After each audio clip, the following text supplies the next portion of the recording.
तो देवी देवताओं ने बोला भगवान को कि चलो संधि करने जाएंगे, लेकिन क्योंकि हम कमज़ोर हैं, असुर बलवान हैं, तो मतलब संधि होगी कैसे? वो हमारे से संधि करेंगे क्यों? क्योंकि स्वर्गलोक की प्राप्ति करनी थी, वो तो उन्होंने कर ली, हम बाहर भटक रहे हैं, वो स्वर्गलोक के अंदर बैठे हुए हैं, तो फिर हम मतलब कैसे होगी? तो भगवान ने बोला तुम उन्हें अमृत का लालच दिखाओ। जब तुम उन्हें लालच दिखाओगे, लालच से जो है काम बन जाएगा। लालच अगर तुमने दिखा दिया तो दिमाग जो है, तो दिमाग बात जो है दिमाग में घुस जाती है। और भगवान ने बोला कि गुस्से से बात नहीं बनती। भगवान ने बोला कि ना समरंभेन सिद्ध्यन्ति सर्वार्था सांत्वया यथा, कि जो सांत्वना से, जो शांति से जो काम की सिद्धि हो जाती है, समरंभेन न समरंभेन सिद्ध्यति, वो गुस्से से उसकी सिद्धि नहीं होती। आप सोचो कि हम गुस्से में रहेंगे, हम भक्तों से लड़ाई झगड़ा करते रहेंगे, फिर भी हम कृष्ण प्रेम प्राप्त कर लेंगे? नहीं होगा भाई, नहीं होगा। भगवान कह रहे हैं कि गुस्से से वो काम की सिद्धि नहीं होती। जो शांति पूर्वक आपस में मिलजुल कर बात करके, ठंडा करके मामले को ठंडा करो, रफा दफा करो, आगे बढ़ो, जिस प्रकार वैसी सिद्धि होती है, लड़ाई झगड़े से, गुस्से से ऐसी सिद्धि कभी नहीं मिलेगी, कभी प्राप्त नहीं होगी। तो देवी देवताओं ने बोला चलो ठीक है, हमने उनको हम अपने गुस्से को छोड़ देते हैं, हम ठीक है, हम उनसे संधि करने के लिए तैयार हैं, मान लिया, लेकिन संधि करने के लिए जाना एक बात है, जब हम जाएंगे तो पहले तो हमारा मजाक उड़ाएंगे वो जो असुर हैं, और फिर वो उल्टी सीधी डिमांड रखेंगे हमारे से कि देखो संधि करेंगे, हमारी ये शर्तें हैं, फलानी ढिमकानी, ये वो 5, 7, 10, 20, 50, 100 शर्तें हैं हमारी संधि करने के लिए। तो फिर क्या करेंगे? वो अनुचित मांगे हमारे सामने रखेंगे तो क्या करेंगे? भगवान ने कहा मान लेना, उनकी जो अनुचित मांगे हैं उसको स्वीकार कर लेना।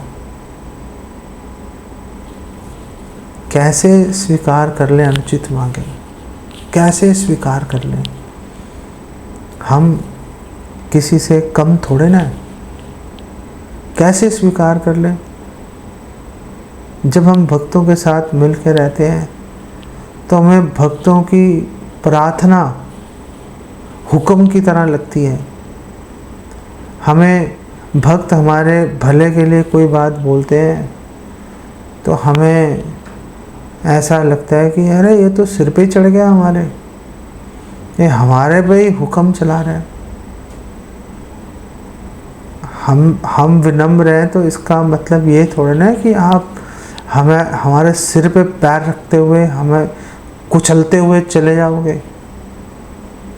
हमारा भी कुछ मान सम्मान है, हम भी भक्त हैं, हम भी सेवा कर रहे हैं। जो जेन्युइन मांग होगी, जेन्युइन रिक्वेस्ट होगी, वो मानेंगे, लेकिन जो अनुचित मांग है भक्तों की वो नहीं मानेंगे, हम वो नहीं मानेंगे। लेकिन भगवान यहाँ कह रहे हैं, भगवान कह रहे हैं कि यूयम तद अनुमोदत्वम, मान लेना, अनुमोदन कर देना। यद इच्छन्ति असुरासुरा, हे सुरा, हे देवी देवताओं, यद इच्छन्ति असुरा, जो असुर जो डिमांड करे मान लेना भाई। हम नहीं मानते, लेकिन इस बात को, ये बात मानना मुश्किल है, ये बात मानना मुश्किल है। इनफैक्ट जब हमें भक्त मार्गदर्शन देते हैं, जब भक्त हमें कोई शिक्षा देते हैं, तो हम ये सोचते हैं कि पहली बात तो हम कई बातें सोचते हैं। जब हम कोई वरिष्ठ वैष्णव ने हमें कोई रिक्वेस्ट किया, कुछ समझाया कि आप ऐसा करो या ऐसा ना करो, तो हमारे मन में कई विचार कौंधते हैं एक बार में, सामने नहीं दिखेगा, अंदर विचारों का बवंडर चल रहा होता है। पहली बात हम ये सोचते हैं कि ये खुद तो कर नहीं रहा, हमें कह रहा है करने के लिए। अरे आपको नहीं पता वो कर रहा है कि नहीं कर रहा, आपको क्या पता? आप 24 घंटे उसके साथ थोड़े ना रहते हो, आप 24 घंटे साथ में नहीं रहते। और दूसरी बात है, हो सकता है उनको वो बात करने की ज़रूरत ना हो, आपको ज़रूरत है, आप करो। भाई सिगरेट पीना स्वास्थ्य के लिए हानिकारक है, उसी को बोला जाएगा ना जो सिगरेट पी रहा है। जो नहीं पी रहा उसको क्यों बोला जाएगा? जो आदमी सिगरेट नहीं पी रहा वो क्यों इस मंत्र को याद करेगा कि सिगरेट पीना स्वास्थ्य के लिए हानिकारक है, इससे कर्क रोग होता है? क्यों याद करेगा? वो पीता ही नहीं। लेकिन जो पीता है उसको याद रखने की जरूरत है ताकि छूटे जान उससे। तो पहली बात है कि हो सकता है वो जो वरिष्ठ वैष्णव जो आपको कोई काम करने के लिए कह रहा है, हो सकता है वो कर ही रहा हो, या हो सकता है उसको जरूरत नहीं हो, आपको जरूरत है, आप ये काम कीजिए तो आपको लाभ। और दूसरी बात है कि आप करोगे तो आपको लाभ होगा कि नुकसान होगा, ये देखो। अगर वरिष्ठ वैष्णव ने आपको कोई बात बोली करने के लिए, मुश्किल है, लेकिन ये सोचो कि अगर हम इसे करेंगे तो हमें फायदा होगा कि नुकसान होगा।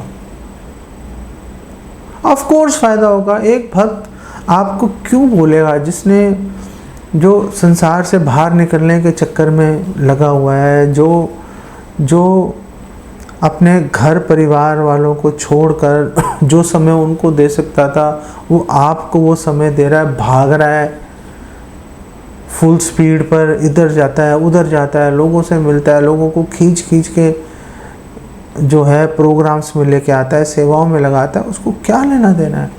कोई आप उसके घर के कपड़े थोड़ा ना धो रहे हो, घर की सफाई थोड़ा ना कर रहे हो, या आप उसके घर में सब्जियां सप्लाई कर रहे हो, ऐसा कुछ नहीं है। जो भी हो रहा है सब भक्तों के समाज में भक्तों के लिए हो रहा है। तो चलो मान लेते हैं कि जो वरिष्ठ वैष्णव है उसमें दोष है, हो सकता है, क्योंकि जो हमारी संस्था है, जो ये मूवमेंट है, ये मूवमेंट बद्ध लोगों को मुक्त करने की मूवमेंट है। इसमें बद्ध लोग आएंगे और मुक्त बनने की संभावना बनी रहेगी उनकी। तो हम सब बद्ध है ना, आप भी बद्ध हो, आपका मुझे पता नहीं, मैं तो बद्ध हूँ। तो अब बद्ध आदमी है, बद्ध आदमी के अंदर जो है कई प्रकार के वो पुराने दोष चलते आ रहे हैं, वो दोष कभी ना कभी दिख जाते हैं, सामने आ जाते हैं। चलो दोष है, उससे क्या हुआ, उसके अंदर दोष है ना, उसके दोष को देखकर आप ये नहीं कह सकते ना कि आप में ये दोष है तो मैं भी इस दोष का पालन करूँगा, मैं भी इस दोष को अपने हृदय के अंदर पोषित करूँगा। ये तो कोई लॉजिक नहीं हुआ, ये तो कोई लॉजिक नहीं हुआ। मतलब अगर वरिष्ठ वैष्णव में कोई हमें दोष दिखाई दे रहा है, वो होने दो भाई दोष। आप ये देखो कि ये जो मुझे कहा जा रहा है इससे मुझे फ़ायदा होगा कि नुकसान होगा। फ़ायदा होगा कर लो, करने में आपकी भलाई है, बात ख़त्म हो गई। इसमें कौन सी इतनी कोई बड़ी बात है। और दूसरी बात यह है कि जब भक्त हमें बोलते हैं कोई काम करने के लिए तो हमारे मन में ये विचार आ जाता है, रोब जमाते रहते हैं हमारे पे, मतलब इनको और कोई काम नहीं है, बस यही इन प्रतीक्षा करते रहते हैं कि कब मैं सामने जाऊंगा और मुझे ये सेवाएं देनी शुरू कर देंगे। अरे भाई मेरे पास नहीं है टाइम नहीं है, टाइम निकालो, टाइम नहीं है, टाइम निकालो, क्योंकि सेवा करोगे तो मेवा मिलेगा। मेवा क्या है हमारे लिए? कृष्ण प्रेम रूपी मेवा है। तो भगवान ने देवी देवताओं को बोला कि अनुचित, अगर आपको असुरों की जो मांगे हैं अनुचित भी लग रही हैं तो भी उसको स्वीकार कर लो। तो अगर आपको कई बार लगता है कि कोई जो भक्त है वो अनुचित बात कर रहे हैं, स्वीकार कर लो, संधि करो, गोल के ऊपर ध्यान रखो, अपना गोल के ऊपर ध्यान रखो। ये इतनी महत्वपूर्ण बात है, गोल के ऊपर ध्यान रखना। परम दृष्टवा निवर्तते, अगर हमने गोल के ऊपर ध्यान रखा बाकी चीजें नगण्य हो जाएंगी, तुच्छ हो जाएंगी। अब भगवान ने उनको एक वार्निंग दे दी, देवी देवताओं को। असुर नहीं है वहाँ पर, असुर नहीं है। अब भगवान ने देवी देवताओं को एक वार्निंग दी। पहले तो भगवान ने बोला क्षीर सागर को मंथन करो, और मंथन कैसे होगा, इसके अंदर ढेर सारी तुम जो है फल सब्जियां, जड़ी बूटियां, पेड़ और दुनिया भर की तुम इसमें फल सब्जियां इसके अंदर डालो, और मंदर पर्वत को लेकर आओ, और वसुकी को रस्सी बनाकर राक्षसों के, असुरों के साथ मिलके इसको मथो, तो इसमें से अमृत निकलेगा। विधि बता दी उनको। विधि बताने के बाद भगवान ने उनको एक वार्निंग दी, और ये वार्निंग भी बहुत ही महत्वपूर्ण है, बहुत ही महत्वपूर्ण है। भगवान ने बोला देखो, जब समुद्र मंथन होगा तो अमृत तो निकलेगा, अमृत निकलेगा, कोई प्रॉब्लम नहीं है। लेकिन जब समुद्र मंथन होगा तो इससे दो चीज़ें और निकलेंगी, दो चीज़ें और निकलेंगी इसमें से। जब समुद्र मंथन होगा तो इसमें से हीरे जवाहरात, दुनिया भर के ऐश्वर्य की सामग्री भी इससे निकलेगी, और इससे विष भी निकलेगा। तो हमारा मन समझ लो क्षीर सागर है, समझ लो हमारा मन क्षीर सागर है, और हमने साधना के माध्यम से हमने इसको मथना शुरू कर दिया। अब हमारे हृदय से, हृदय के अंदर जो अंदर छुपी हुई हैं, गर्भ में अभी दिख नहीं रही, छुपी हुई हैं, बहुत सारी चीज़ें निकल के आएंगी, बहुत सारी वासनाएं, बहुत सारी इच्छाएं निकल कर आएंगी। तो भगवान कह रहे हैं उन इच्छाओं पे, उन जो प्रलोभन है उसके ऊपर ध्यान मत देना, उनको स्वीकार मत करना। वो जितनी भी बढ़िया से बढ़िया कोई बहुत ही लुभावनी से लुभावनी वस्तु भी आएगी, उसको छोड़ देना। अपना ध्यान परम दृष्ट्वा निवर्तते, अपना ध्यान पूरा अमृत पर लगा के रखना। अमृत से तुम्हारा काम चलेगा। ये छोटे मोटे प्रलोभन, इसको मत पकड़ना। हमें भगवान ये शिक्षा दे रहे हैं इसके माध्यम से कि जब हम हरे कृष्णा का जप करेंगे, भक्ति करेंगे, सेवा में लगेंगे, तो उसके फलस्वरूप बहुत सारी सुख सुविधाएं हमारे आसपास मंडराएंगी, हमें प्रलोभन देंगी। पूजा लाभ प्रतिष्ठा हमारे सामने आएगी, हमें प्रलोभन देगी, नहीं लेना।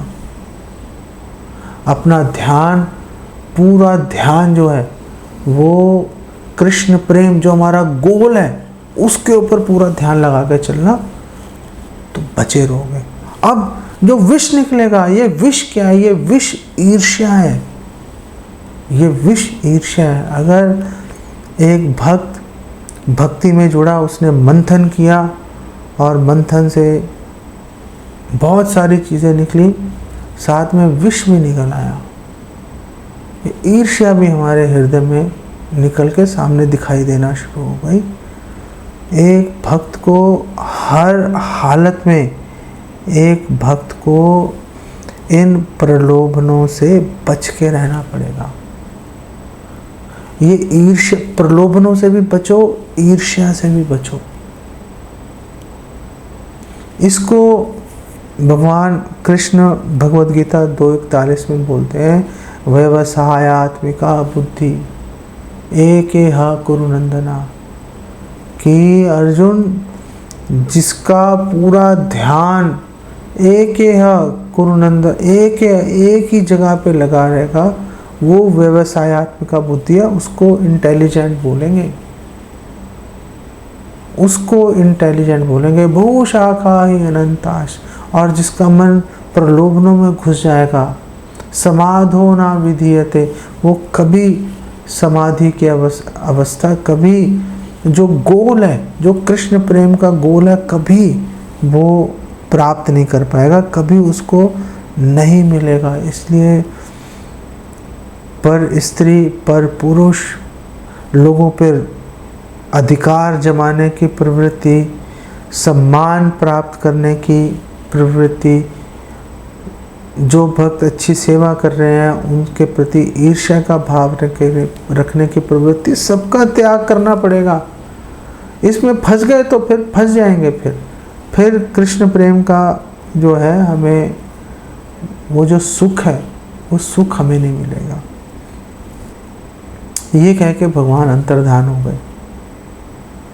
अब देवी देवता, अभी मैंने आपको दूसरी बात बतानी है जो अनहोनी है, जो कि नहीं होनी चाहिए थी। अभी दूसरी बात आपको बतानी है, उसी पे जा रहा हूँ अब मैं।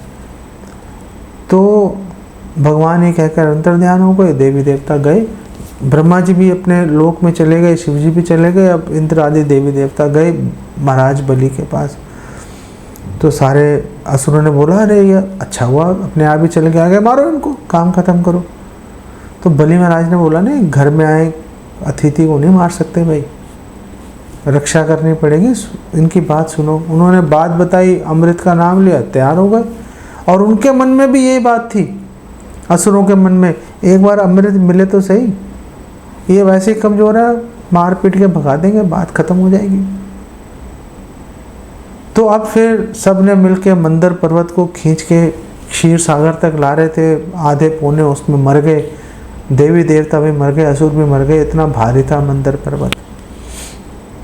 तो भगवान वहाँ पे वापस प्रकट हुए, गरुड़ पे बैठे हुए थे, और भगवान ने सभी असुरों को भी और देवी देवताओं को भी वापस जीवित कर दिया। और फिर भगवान ने मंदर पर्वत को उठाया और गरुड़ की पीठ पर रख दिया, और उठा के क्षीर सागर तक ले गए और वहाँ बीच में स्थापित कर दिया। अब यहाँ पर दूसरी अनहोनी बात हुई, जो कि नहीं होनी चाहिए थी। अब भगवान ने गरुड़ जी को बोला, तुम यहाँ से चले जाओ। लेकिन अब गरुड़ जी क्यों जाए वहाँ से? I mean, गरुड़ जी को जाने की क्या आवश्यकता है? गरुड़ जी को इसलिए जाना पड़ा क्योंकि भगवान ने बोला, तुम नहीं जाओगे तो वसुकी जो सांप है वो यहाँ कैसे आएगा? तुम दोनों में ईंट कुत्ते का वैर है, तुम वसुकी को देखते ही तुम उस पर टूट पड़ोगे, तो जब तक तुम यहाँ खड़े हो तो तुम्हारे डर से वो आएगा ही नहीं यहाँ पर। तो अब भगवान है, इधर गरुड़ है, इधर वासुकी है। अब गरुड़ और वासुकी आपस में लड़ाई है, ईर्ष्या है, द्वेष का भाव है, मरने मारने की नौबत आ जाती है जैसे सामने आएंगे एक दूसरे के। तो अगर ऐसी संभावना पड़ेगी कि दोनों सामने आ जाए भगवान के और मिलके काम कर ले, वो संभावना आएगी नहीं, क्योंकि गरुड़ ने बोल रखा है कि वसुकी सामने आएगा, मैं नहीं आता। वसुकी ने बोल रखा है कि अगर गरुड़ सामने आएगा मैं नहीं आता। गोलोक वृंदावन में ऐसी कोई घटना नहीं चलती, वहां पे ऐसा कुछ नहीं होता, वहां पे कोई ऐसी घटिया बात नहीं करता। लेकिन हम लोग भक्तों के समाज के अंदर हम लोग ये शर्तें लगा देते हैं। जी फलाना भक्त आएगा तो मैं नहीं आऊँगा, अगर उसको बुलाना है तो मैं नहीं आ रहा, अगर मुझे आप चाहते हो कि मैं आऊँ, मैं सर्विस करूँ, तो फिर उसको मना कर दीजिए। चलो उसको बुला लिया, एक बार मान लेते हैं उसको बुला लिया, उसको पहले से बुला रखा था, वो आ गया वहाँ पर वो भक्त, अब आप वहाँ नहीं आओगे। तो जो भगवान की सेवा करने का, भक्तों का संग लेने का जो एक अवसर किसने खोया? हमने खो दिया वो अवसर। हमें भक्तों का संग मिल सकता था, हमें सेवा का मौका मिल सकता था, लेकिन हमने अपने अहंकार को सामने रखा। हमने बोला जब तक वो डिवोटी यहाँ पर है हम नहीं आएंगे, हमारा उनसे मन नहीं मानता, हमारा मन नहीं ठुकता उनसे, या वो आएंगे या हम आएंगे। ये बहुत ही घटिया और बचकाना विचार होता है बेसिकली। एक परिपक्व भक्त वो है जो कि ऐसी छोटी मोटी बचकाने बातों को अपने हृदय में स्थान नहीं देता। एक भक्त वो है जो कि कैसी भी परिस्थिति हो ये सोचेगा कि भगवान की सेवा अनवरत अबाध रूप से कैसे चलेगी। एक भक्त ये विचार अपने हृदय में पाल के चलता है। हम लोग अगर ऐसी शर्तें लगाना शुरू कर देंगे कि वो फलाना आएगा तो हम नहीं आएंगे, इससे पूरे समाज, भक्तों के समाज को तो नुकसान होता ही है, साथ में व्यक्तिगत रूप से हमें भी नुकसान आता है। एक तो जिस भक्त के प्रति हमने अपने मन में घृणा या ईर्ष्या का भाव पाल लिया, अब हमारे शास्त्रों में बोला है कि जो ईर्ष्या है, ईर्ष्या एक लोहे का गोला है और एकदम धधक रहा है, वो लाल सुर्ख हो रखा है वो लोहे का गोला। अच्छी बात है भाई, एक लोहे का गोला लाल सुर्ख हो रखा है, हमें उससे क्या लेना देना, वो है तो है, अरे आपको लेना देना है।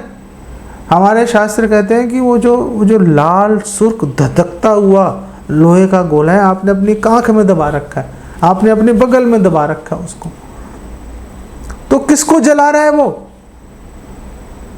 हमें ही जला रहा है वो हमारे पूरे शरीर को जला के राख किए जा रहा है वो। तो ऐसे आग के गोले को हम आखिर अपने बगल में क्यों दबा के रखे हुए हैं? अरे फेंको उसको, ताकि चैन की सांस लें, मन में शांति आए। 24 घंटे दिमाग में विचारों का बवंडर चलता रहता है कि कैसे बार बार उस चीज़ को मत्ते रहते हैं कि कैसे इस भक्त ने मेरा कितना अपमान कर दिया था, कैसे एक भक्त ये जो है इसने मेरी बात नहीं मानी थी, मेरी चुगली कर दी थी। I mean, ये सारी बातें अपने दिमाग में, वो एक बार चलो अगर बाई चांस हो भी गई होगी बात, हम उसको बार बार सोच के उसको 100 गुना बढ़ा लेते हैं और उससे हमारा गुस्सा भी बढ़ता रहता है, हमारी घृणा ईर्ष्या द्वेष बढ़ता रहता है। और वो किसको जला रहा है? वो हमें जला रहा है। हम साथ में मिलकर सेवा करने के लिए अब सहमत नहीं है, उसमें नुकसान किसको हो रहा है? हमें नुकसान हो रहा है। तो ये जो प्रसंग है, ये ऐसा प्रसंग है कि मतलब भगवान के डायरेक्ट सेवा में लगे हुए हैं गरुड़ जी, फिर भी मन में ये विचार है कि इसको छोड़ूंगा नहीं। भगवान के इतनी निकटता होने के बावजूद भी मन में दूसरों के प्रति वैर भाव आ जाता है। तो जब गरुड़ जी ये बात सोच सकते हैं, तो आप और हम इससे परे नहीं है। हमारे मन में भी ये विचार आ सकता है और हो सकता है हमारे मन में ये विचार चल ही रहा हो। तो भगवान की सेवा का अवसर हम खो रहे हैं, भक्तों के संग का अवसर हम खो रहे हैं, जो शिक्षा हम ले सकते थे उसका अवसर खो रहे हैं। तो पाया क्या? पाया हमने जो शरीर की जलन, मन की जलन, बस वही प्राप्त किया, और कुछ हाथ लगा नहीं है हमारे, और कुछ हाथ नहीं लगा। भगवान के बारे में सोचना चाहिए था, भगवान की सेवा के बारे में सोचना चाहिए था, दूसरे भक्त को कैसे नीचे गिराए उसके बारे में सोचते रह गए। हाथ कुछ नहीं लगा हमारे, बल्कि जो अवसर था सेवा करने का वो भी जाता रहा हाथ से। तो ये प्रसंग इतना महत्वपूर्ण है, और ये दो बातें जो भगवान ने बोली वो कितनी शिक्षाप्रद हैं साधनारत भक्तों के लिए। कोई अंदाज़ा नहीं लगाया जा सकता, कोई इसकी गणना नहीं की जा सकती, कितनी महत्वपूर्ण है ये बात हमारे लिए। ये प्रसंग को बार बार हमें पढ़ना चाहिए, और इससे ये जो शिक्षाएं निकल कर आ रही हैं उन शिक्षाओं पर बार बार हमें मंथन करना चाहिए। तो हो सकता है हम झुक जाएं, तो हो सकता है हम हमारे सामने आने वाले सभी भक्तों के पैरों में हम लोग झुक जाएंगे तो समझ लो हमारे कल्याण का रास्ता खुल जाएगा। नहीं तो बहुत प्रॉब्लम्स हैं। देवी देवताओं की तरह उच्च योग्यता प्राप्त करने पर भी स्वर्ग आदि लोकों में घुस जाएंगे, कृष्ण प्रेम प्राप्त नहीं कर पाएंगे। इससे बड़ा नुकसान नहीं है। यहाँ पे इसको विराम देता हूँ। बहुत ही बहुत ही कटु बातें इसमें बताई गई हैं और मुझे ऐसी शंका है कि आप में से बहुत सारे भक्तों को बहुत सारी बातें अच्छी नहीं लगी होंगी। मैं आपके पैरों में गिर के माफ़ी मांगता हूँ, लेकिन इन बातों पे आप गौर ज़रूर करिएगा, इन बातों पे ज़रूर ध्यान दीजिएगा। आपके फ़ायदे के लिए मैंने ये रिस्क उठा लिया कि इन बातों को मैंने आपके समक्ष रखा। होना तो ये चाहिए था कि मुझे ये आप लोगों को बताना चाहिए था कि आप में से हर एक भक्त कितना अच्छा भक्त है। अगर अपने से तुलना करूं तो आप सारे भक्त मिलजुल कर इतनी अच्छे से सेवा कर रहे हो, लेकिन आपके गुणों पर ध्यान नहीं देकर एक मक्खी की तरह मैं दोषों पे ही नज़र डालता रहा अपनी। तो उस बात पे ध्यान मत दीजिएगा। आप इतना विचार कीजिएगा कि अगर आप इसको अपने जीवन में उतारेंगे तो आप सब पहले से ही अच्छे भक्त हैं और ज़्यादा अच्छे भक्त बन जाएंगे आप। हरे कृष्णा। आप लोग कुछ प्रश्न पूछना चाहते हैं तो आप प्रश्न पूछ सकते हो। लोग सोचते हैं, सब कह रहे हैं कि भक्तों का नुकसान हो रहा है और आपका ही नुकसान हो रहा है। भक्त सोचते हैं क्या नुकसान हो रहा है, बहुत सारी जगह हैं, बहुत सारे ग्रुप हैं, वहाँ कहीं और जगह चले जाएंगे, अपनी सेटिंग वहाँ पे कर लेंगे हम, और सेवाएं भी बहुत सारी हैं, ये छूट जाएगी नई सेवा ले लेंगे। तो ऐसे भक्त अपने आप को सेटल कर लेते हैं और यहाँ से बेटर ही रहेंगे। ऐसे लोग तो वहाँ नहीं होंगे कम से कम। इतने नालायक, इतने नीच, इतने टाइप के लोग हैं यहाँ पे, मैं जिंदगी में नहीं देखे। भक्तों के भी ऐसे कर रहे हैं, इससे तो अच्छे नॉन डिवोटी होते हैं, तो वो अपना इससे बेटर लोग ढूंढ लेते हैं, अपना चले जाते हैं। ये सोच आती है भक्तों की। देखो, पहली बात यह है कि अगर किसी ग्रुप में एडजस्ट नहीं हो पा रहे तो किसी और ग्रुप में चले जाएं, कोई परेशानी नहीं है, कोई परेशानी नहीं है। बात यह है, उद्देश्य ये है कि सेवा करनी है हमने, तो कहीं भी जाएंगे जहाँ पर सेवा करने का मौका मिलेगा जाओ और सेवा करो, कोई परेशानी नहीं है। लेकिन जहाँ भी जाएंगे हमारे जैसे लोग ही तो मिलेंगे। ऐसा थोड़े ना कि हम लोग पाताल लोक से निकल कर यहाँ पर आए और दूसरे ग्रुप में जो हैं वो ब्रह्मलोक से आए हुए लोग होंगे। वो सब हमारे जैसे ही हैं सारे।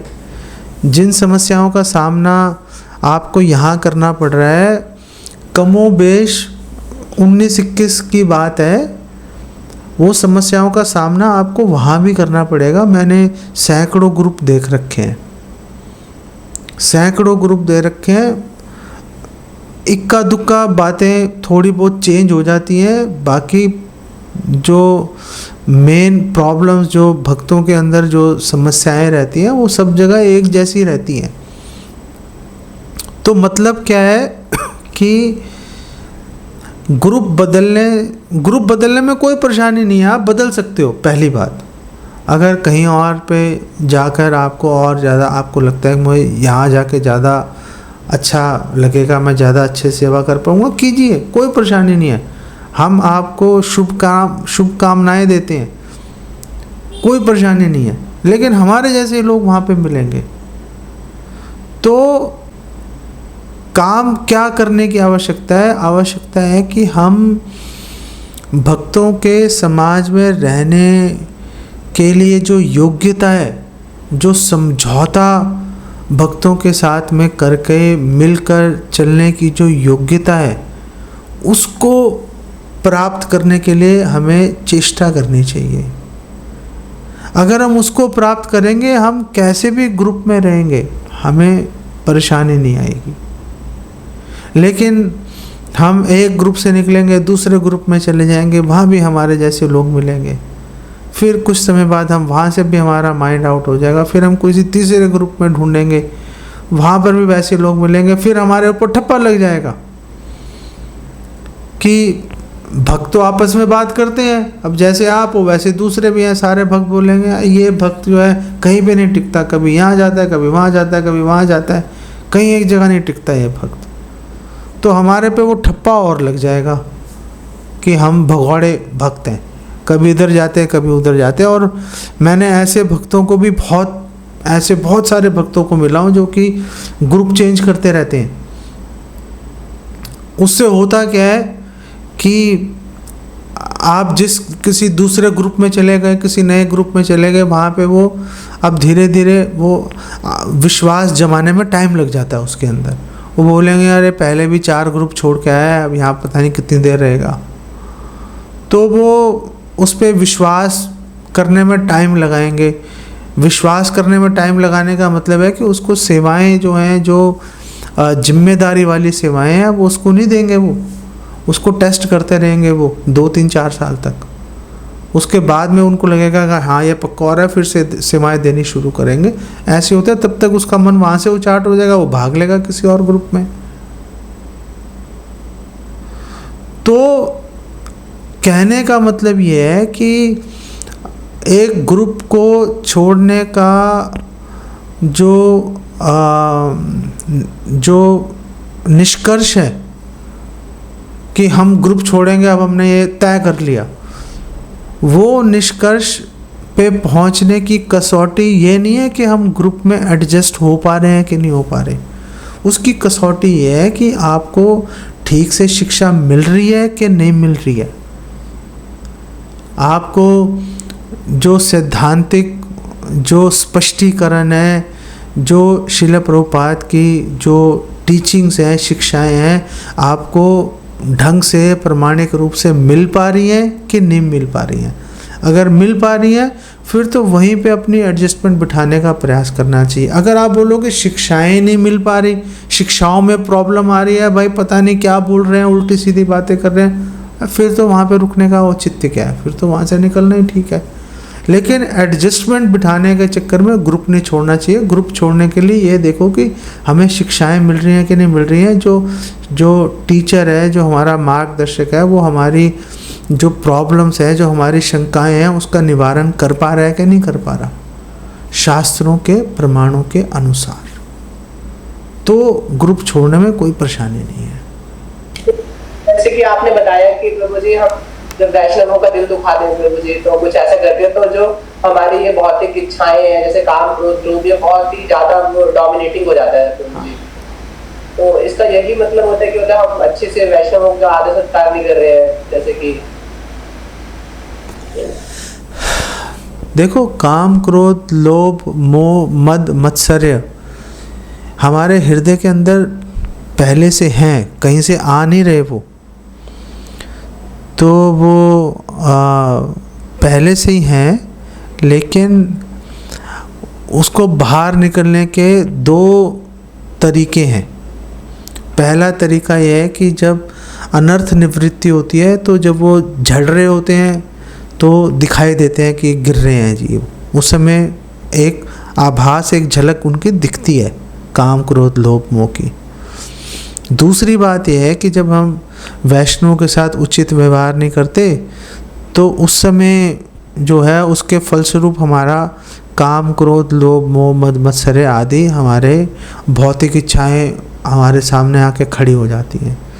सो अगर इच्छाएं आ रही हैं लेकिन हम उनको कंट्रोल कर पा रहे हैं और हम सेवा पे फोकस कर पा रहे हैं, तो कोई प्रॉब्लम नहीं है। इसका मतलब है कि हमारा हृदय साफ हो रहा है, निर्मल हो रहा है, वो जो अंदर छिपी पड़ी थी चीज़ें बाहर निकल रही हैं। जब झाड़ू मारो तो धूल उड़ती है, तो धूल उड़ने का मतलब ये नहीं है कि सफाई नहीं हो रही, सफाई होगी धूल उड़ेगी।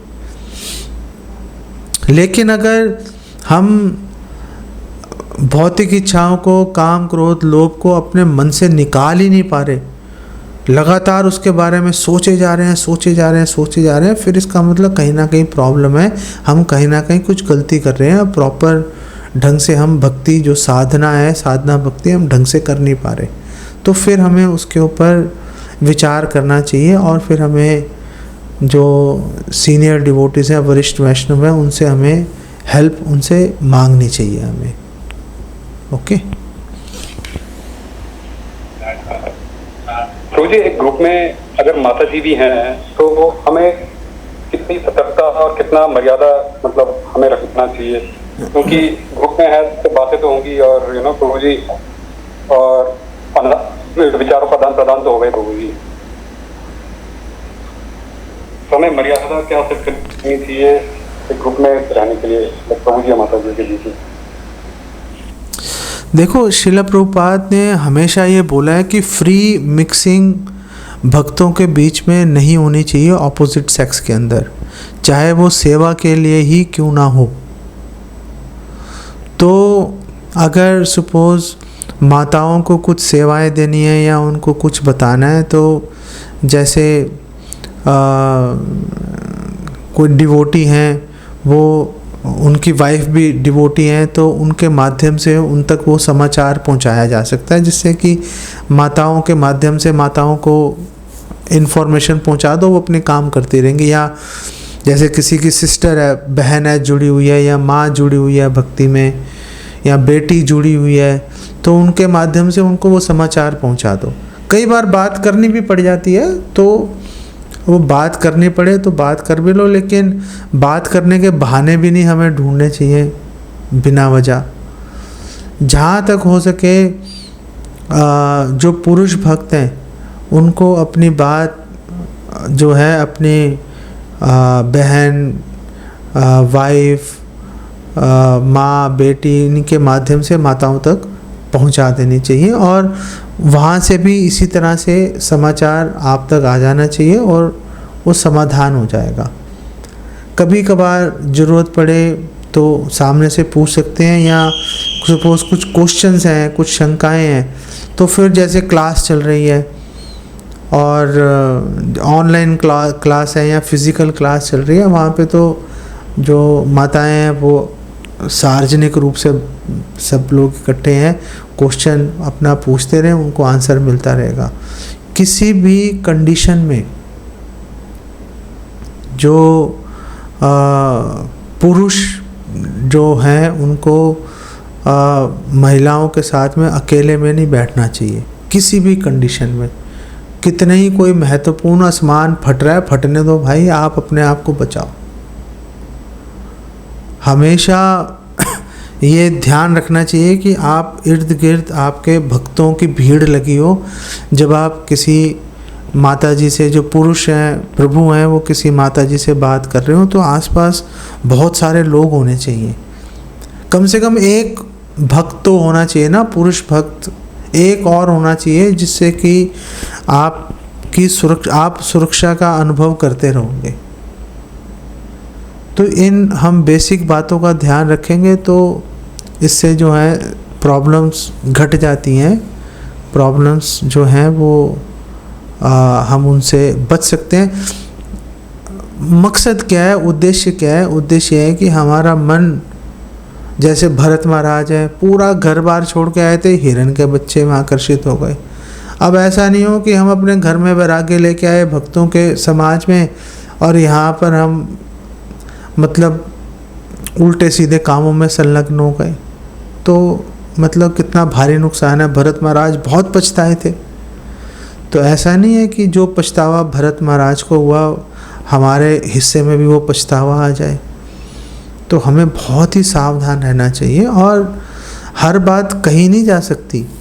कॉमन सेंस भी एक चीज़ होती है कि हम सबको पता है कि उचित आचरण क्या होता है। हम लोग जंगलियों के बीच में नहीं रह रहे, सभ्य समाज के अंदर रह रहे। हमें पता है महिलाओं से बात करने का, या महिलाओं को पता है पुरुषों से बात करने का क्या शिष्टाचार है। हमें बचपन से हमने देख रखा है उसको पालन करते रहो, सुरक्षित रहेगा व्यक्ति में।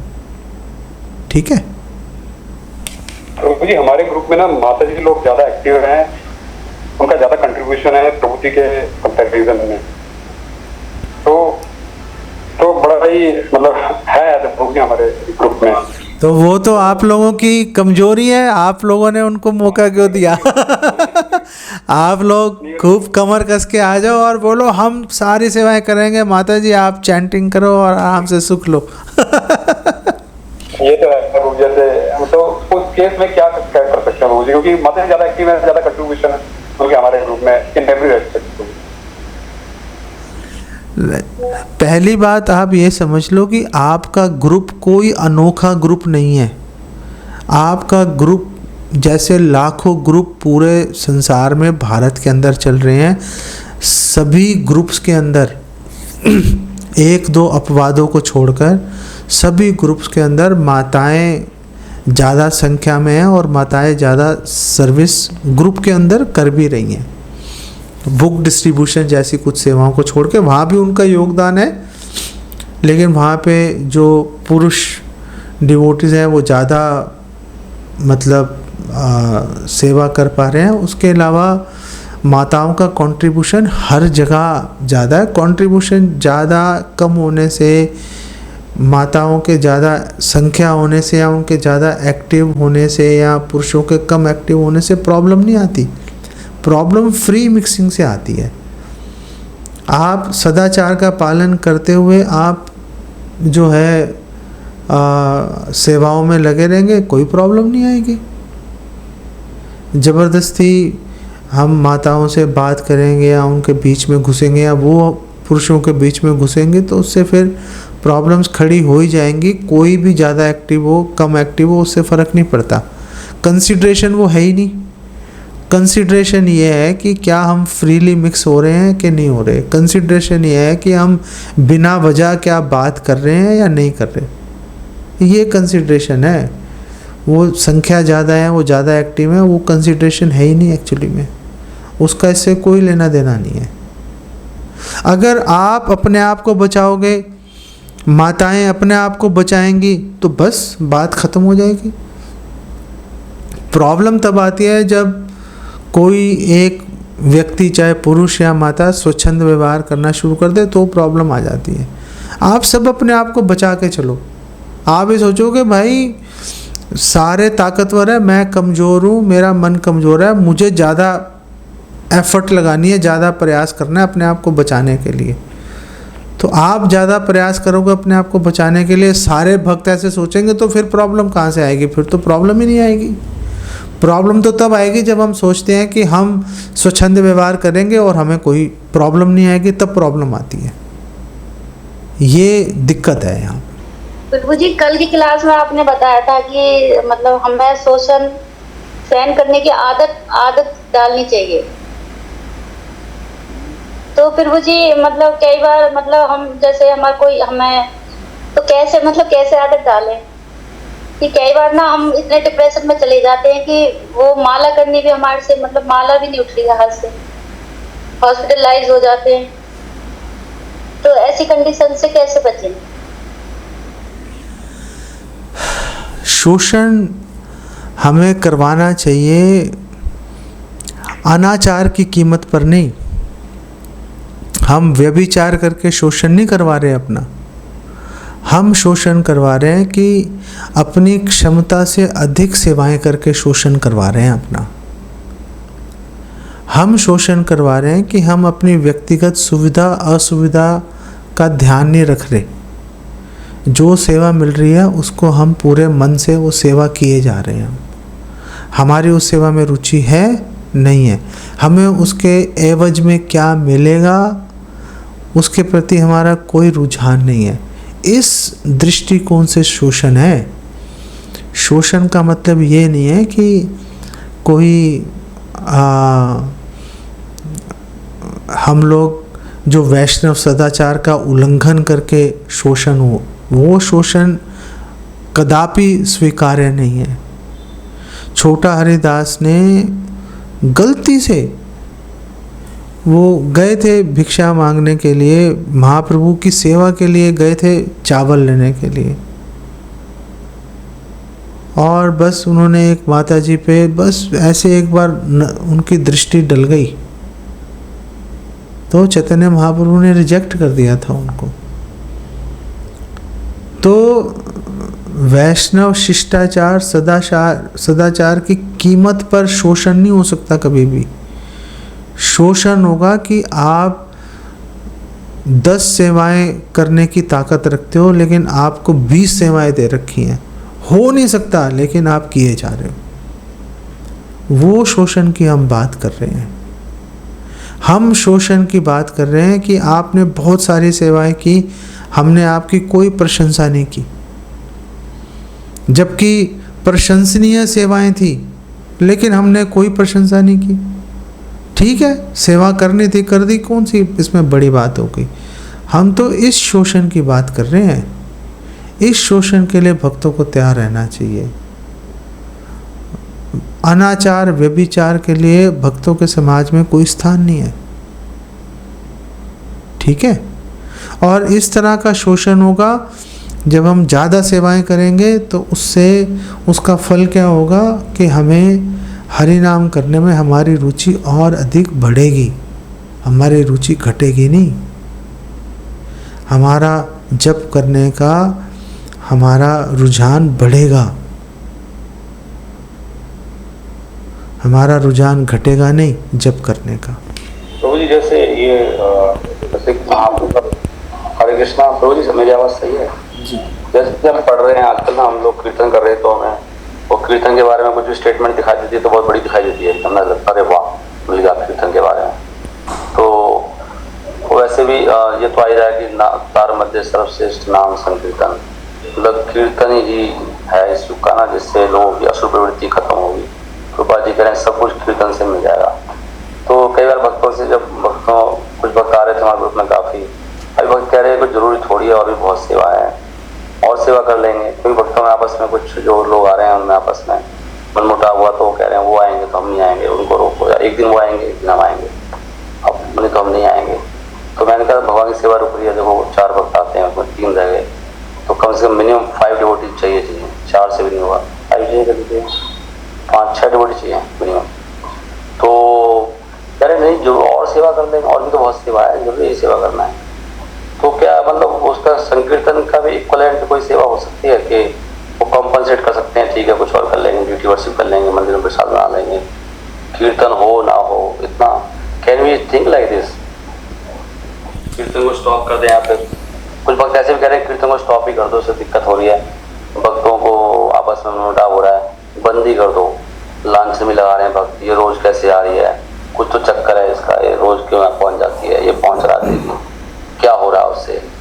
तो इस तरह के सजेशन भी आते हैं। तो फिर हम सोचते हैं सही में कीर्तन को बंद ही कर दिया जाए, दिक्कत वास्तव में बढ़ी रही है डेली। क्योंकि डेली कुछ भक्त डेली आ रहे हैं, उनको डेली मिलना है, तो ये लगता है इसको कितना टाइम मिल रहा है, ये कैसे पहुँच रहा है यहाँ पे। देखो, कीर्तन से प्रॉब्लम तो चांद काजी को थी। कीर्तन से प्रॉब्लम एक भक्त को कभी नहीं हो सकती। एक भक्त कभी नहीं कह सकता कि कीर्तन बंद कर दो। और एक्चुअली में हम राइट क्वेश्चन नहीं हम पूछ रहे।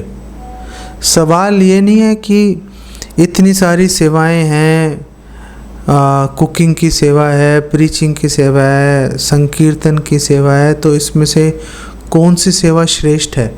सवाल ये नहीं है। सवाल ये है कि आपको कौन सी सेवा करने के लिए आपको रिक्वेस्ट की जा रही है।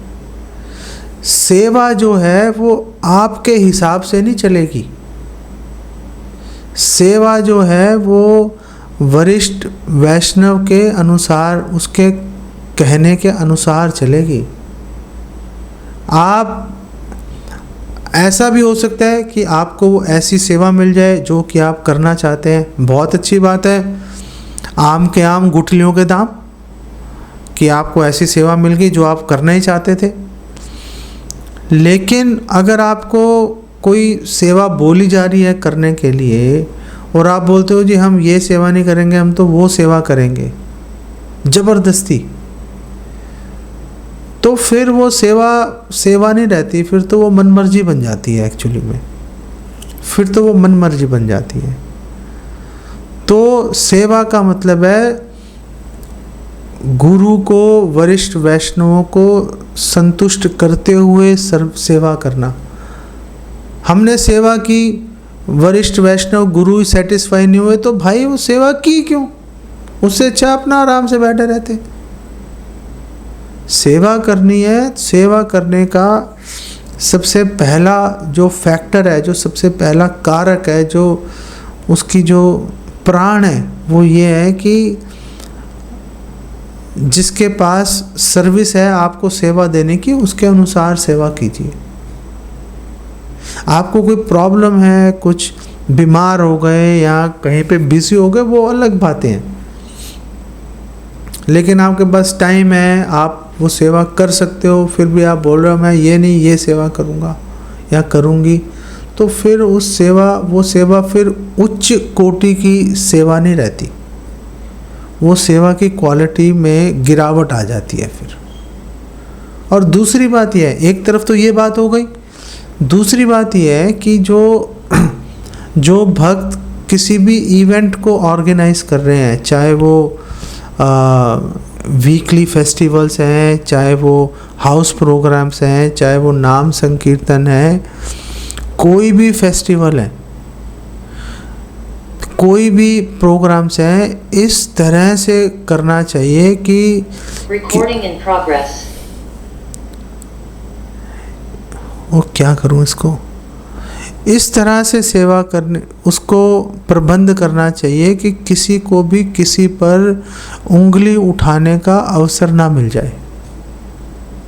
अगर हमें लगे कि अगर हम जिस हिसाब से प्रबंध कर रहे हैं उसमें किसी पर जो है उंगली उठाई जा सकती है, तो फिर कुछ और प्रबंध करो। उसके बारे में सोचना जो है वो फिर वरिष्ठ वैष्णव का कर्तव्य है। अगर कोई उंगली नहीं भी उठा रहा तो भी ये सोच के चलना चाहिए कि भाई कोई उंगली कोई उठा तो नहीं सकता है ऐसे करने से, ऐसा विचार करके उनको जो है प्रबंध करना चाहिए, जिससे कि सब लोग सेटिस्फाइड रहें। एक्चुअली में प्रॉब्लम क्या है कि हम सब लोगों की दोष दृष्टि है ना, कुछ भी बात होती है हम उसको देख के अच्छी बात तो सोचते नहीं है, हमारे मन में हमेशा गलत विचार आएगा, तो फिर वो गलत विचार एक बार आ गया हमारे माइंड में, फिर उसको निकालने मुश्किल हो जाता है और फिर हम उसको निकाल नहीं पाते, फिर हम उसके अंदर फंस जाते हैं। तो जहाँ पर बाकी जो भक्त हैं उनका ये काम है कि वरिष्ठ वैष्णव के कहे अनुसार उनको सेवा करनी चाहिए, वहाँ पे वरिष्ठ वैष्णव का भी कर्तव्य है कि वो इस चीज़ का ध्यान रखें कि जो किसी को भी उंगली उठाने का मौका ना मिले। और ये दो चीज़ों का ध्यान रखेंगे, बात चलती रहेगी अपने आप।